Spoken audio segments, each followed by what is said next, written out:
Welcome to Mentally Stronger, the podcast where with every episode, we're learning practical ways to let go of stress and struggles, grow our mental strength, and live a happier, healthier, more meaningful life.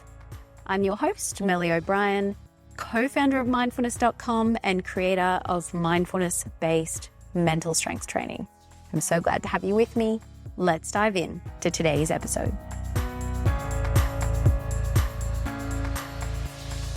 Hey, and welcome to the Mentally Stronger podcast. I am going to share today my own personal story of struggle and finding greater strength. And I say greater strength deliberately in terms of not saying my own journey of, shifting from struggle to mental strength in a permanent way. And the reason I say this is because mental strength in the way that I see it is not a destination. It's not a perfection project. It's not about fixing ourselves, improving ourselves, throwing ourselves away and trying to become someone better. Mental strength is not a perfection project. It's a moment by moment choice that we have to tap into what's deepest and truest in us, what's already there, and to let that flow out of us unimpeded. So it's not about becoming something better. It's about knowing ourselves more deeply and being ourselves more fully. And so my journey has been a journey of shifting from a lot of inner turmoil, a lot of struggle, a lot of suffering into being able to tap into that strength a lot more and therefore suffering a lot less, stressing a lot less, still going through the normal human ups and downs and pains and difficulties. And, I'm messy sometimes, my life is messy sometimes, but have I learned to suffer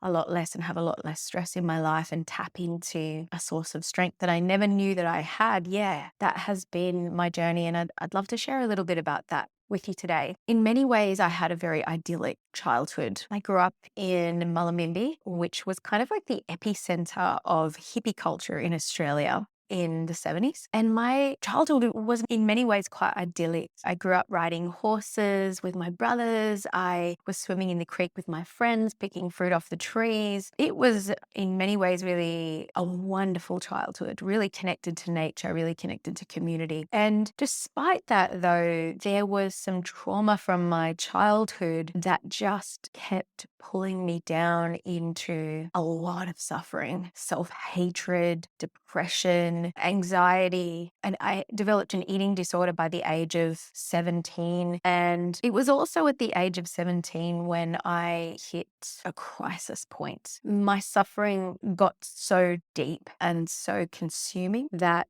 I got to a point where I thought to myself, I'm only 17 years old. I really can't bear this kind of pain for the rest of my life. So I felt like I had kind of two choices. This was one of those sliding doors moments. Either I'm going to take my own life, or I give myself a chance to find out whether it's possible to be free of this suffering. And I chose life because I thought, I can always come back to option number one after I try number two. And if it doesn't go well, I can take the other option at any time. So I had no idea where to start to try and find the answers to the question, can you be free of this suffering? I had no idea where to start. So I just went to the school library and I started reading. I started taking anything off the shelves that I could find about happiness, reducing suffering and stress, anything that I could find about how to feel better. So I ended up with this weird pile of books I had everything from comparative religion to, books about depression, and found some stuff about eating disorders. I just had this crazy kind of pile of stuff. And personal development books weren't very popular back then, so weren't so many of them. But what I ended up coming across as a theme in these books was that there were ways to train your mind to reduce suffering. And the thing that kept coming up was meditation. I had heard of it as a sort of esoteric kind of concept, but not as a way to reduce suffering. So at the age of 17, I went and I found a meditation class where I was living, and I went with my best friend, Katie. What I found during the time when I was at this course is that I had these epiphanies that what was actually causing a lot of my suffering was actually my thoughts. I didn't really realize that it was my thoughts. But when I realized that, and I had these profound experiences of being able to step back from my thoughts and relate to them in a completely different way so that they kind of lost their power. They lost their ability to pull me into these really intense emotions.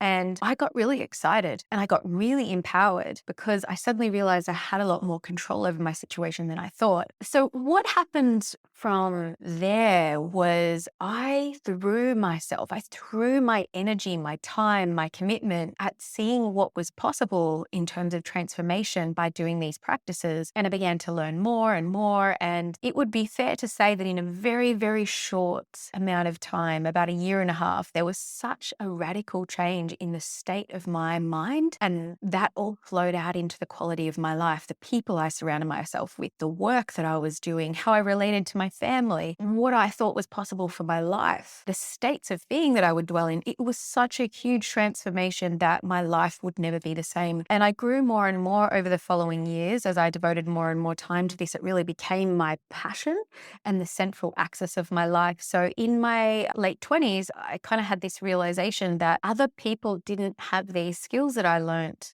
And I really wanted to devote my life to helping people that were in the situation I was in to have these tools and skills so that they could unlock their potential, feel better, and be able to handle life with more wisdom and skill and have just more joy and more fun and more purpose. So I became a mindfulness teacher at this point, and I spent the last decade of my life, I'm 43 years old now. I spent the last 14 years of my life teaching mindfulness, and I ended up teaching thousands of people from all around the world over that time. I also ran the world's largest mindfulness conference, the Mindfulness Summit, which was a not-for-profit project that raised over $750,000 for mental health charities around the world. And a couple of years ago, I co-founded mindfulness.com, which is a wonderful app, which has just hit its millionth download. And so, yeah, there's been this really strong emphasis in my life in being able to teach specifically those skills to people.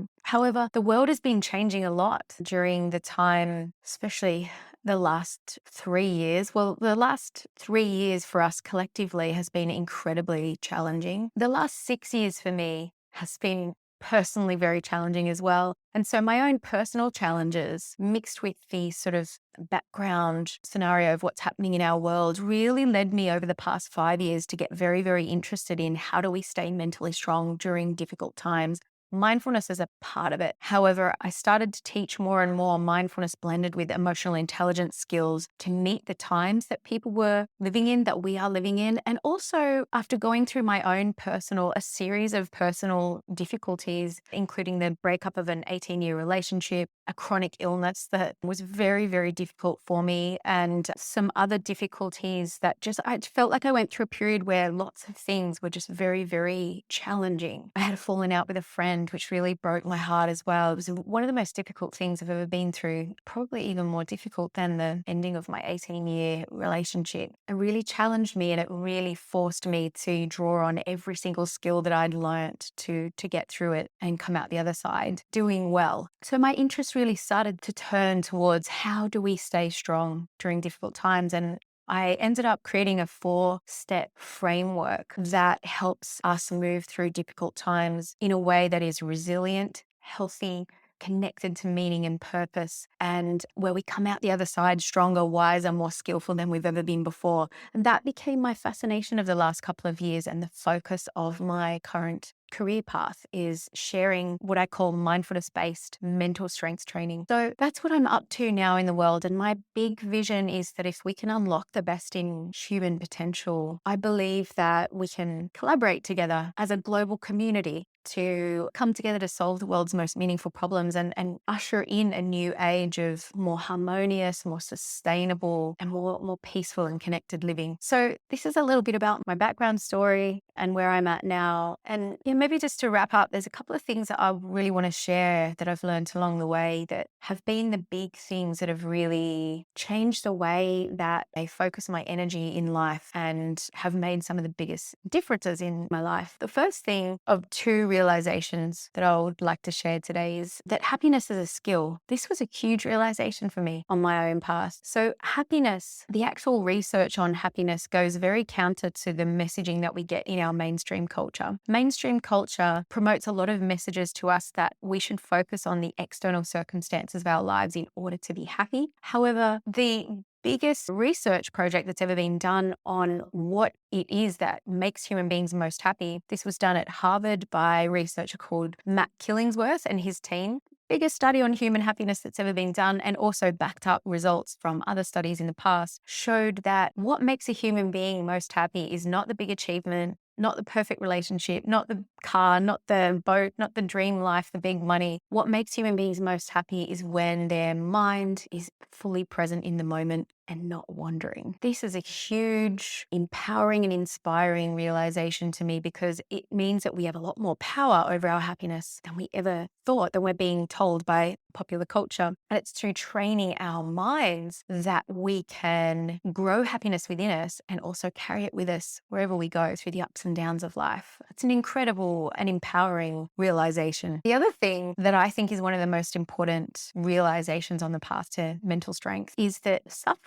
a lot of our suffering is actually a choice. It's within our choice. You might be having all kinds of reactions to hearing that right now. So let me explain. The majority of our suffering, as far as I have seen it and worked with thousands of people and my own mind, my own human mind, as far as I can see, and also a lot of research pointing to this, the majority of human suffering does not come from what happens to us. It comes from a whole bunch of negative thoughts that we have about what happens. We have negative thoughts about ourselves, about circumstances, about other people, events, you name it. And most of our suffering comes from that. And I just want to pause here to say, this is not in any way to discount or minimize anything that you have been through. Some of us have been through unbelievable pain, things that should never have happened. And what often happens in those circumstances, and even when things are going well, is that we add a lot of suffering on top to an already difficult situation. So I would say there's a differentiation here. I would say the external circumstances that happen in our lives that are unpleasant is what I would call pain. Suffering is the psychologically formed pain that we go through from thinking certain thoughts, and we drum up certain emotions. So pain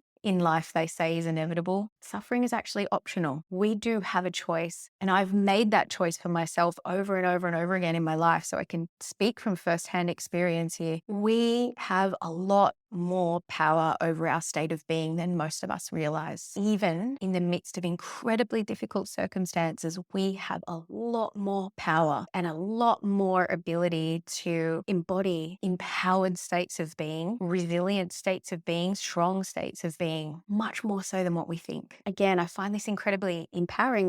Our culture promotes a lot of messaging that a lot of this is out of our control. A lot of it's much more in our control. Most of this is much more in our control than we think. And I find that inspiring. And I just want to add to this before I close up here. The Buddha once said, whatever you incline the mind towards, that becomes the inclination of the mind. This really maps very closely to what neuroscientists often say these days. Neurons that fire together, wire together. What are they referring to here? Our mind is very plastic. It's very responsive. It becomes reshaped by whatever we do, whatever we think, how we act every day. Our mind is reshaping itself. So not only is happiness a skill and suffering a choice, but our mind is very responsive to change. We often think that we're stuck in our patterns, stuck in our ways, stuck in our suffering, that we're a certain kind of person and, it's fixed and nothing can change. It is incredible how quickly change happens. And again, I find this really inspiring. I find this really empowering. And all three of these realizations I have personally experimented with, explored, felt the benefits of. And what I know to be true is that when we make the decision to change, when we make the decision to get stronger, when we make the decision that we want to suffer less and we actually do something, we start training our mind, it never ceases to amaze me and inspire me and uplift me just how quickly change can take place. So we're not stuck. We have more control than we think. And these things are a choice and a skill. So I hope,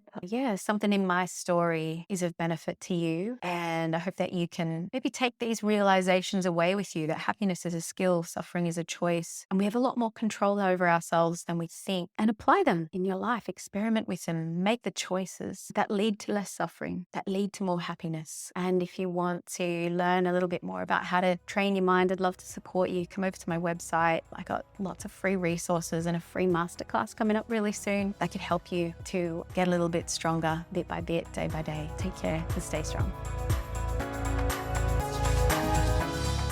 If you know someone who you think might benefit from listening to this episode, share it with them. Sharing it could really help them to feel better and improve the quality of their life. And if you found this episode helpful, remember to subscribe to the podcast so that you can receive more tips on growing your mental strength. And if you'd like some more support in becoming mentally strong, come over to the website and check out the different coaching and training options I have on offer there for you. You can find the links for all of that in the show notes. And thanks again for tuning in. Take care and stay strong.